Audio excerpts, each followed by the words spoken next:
जय भोलेनाथ, जय भोलेनाथ। नमः पार्वती पते, हर हर हर महादेव शंभो।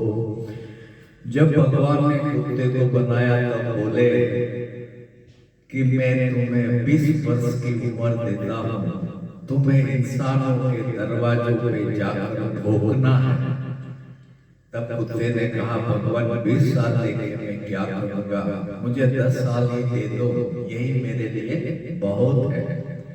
तब भगवान ने कहा, ठीक है, मैं तुम्हें 10 साल देता हूँ। इसके बाद बंदर को बुलाया। उसने कहा कि हे बंदर, तुम्हें सबको हंसाना है, उसके लिए मैं तुम्हें 20 साल की उम्र देता हूँ, जीवन देता हूँ। तब बंदर ने कहा, भगवान 20 साल लेके मैं क्या करूंगा, आप मुझे 10 साल ही दीजिए, 10 साल ही मेरे लिए काफी है। तब भगवान गाय को बुलाते हैं और गाय को कहते हैं कि मैं तुम्हें 60 साल की जिंदगी देता हूँ, 60 साल की उम्र देता हूँ। तुम्हें अपने बच्चे को पालना है और दुनिया को दूध पिलाना है। तब गाय कहती है कि भगवान 60 साल लेके मैं क्या करूंगी, आप मुझे सिर्फ 20 साल ही दीजिए।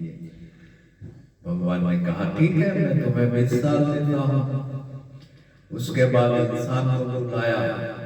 उन्होंने इंसान को कहा कि हे इंसान, हे मनुष्य, मैं तुम्हें 20 साल की जिंदगी देता हूँ, तो खाओ पियो मौज करो।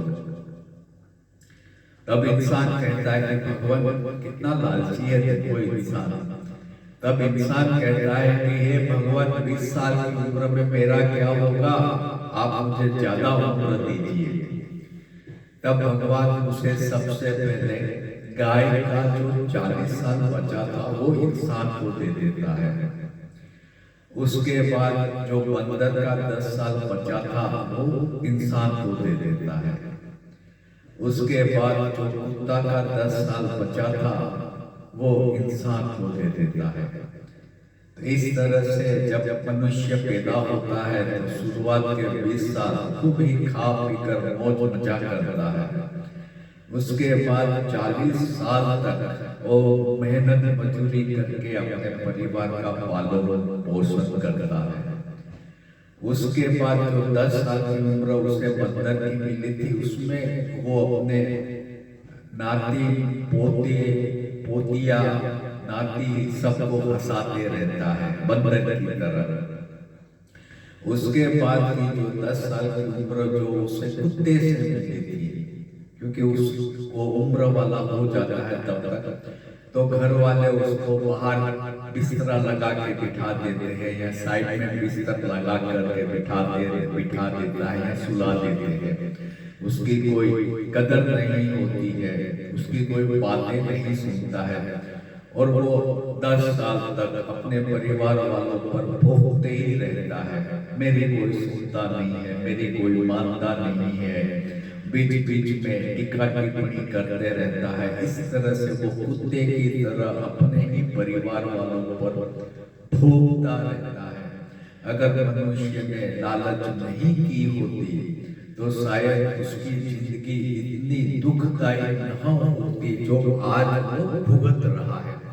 इसलिए कभी भी लालच नहीं करने का, किसी के साथ भी बेईमानी नहीं करने का, किसी का भी धन दौलत नहीं हड़पने का।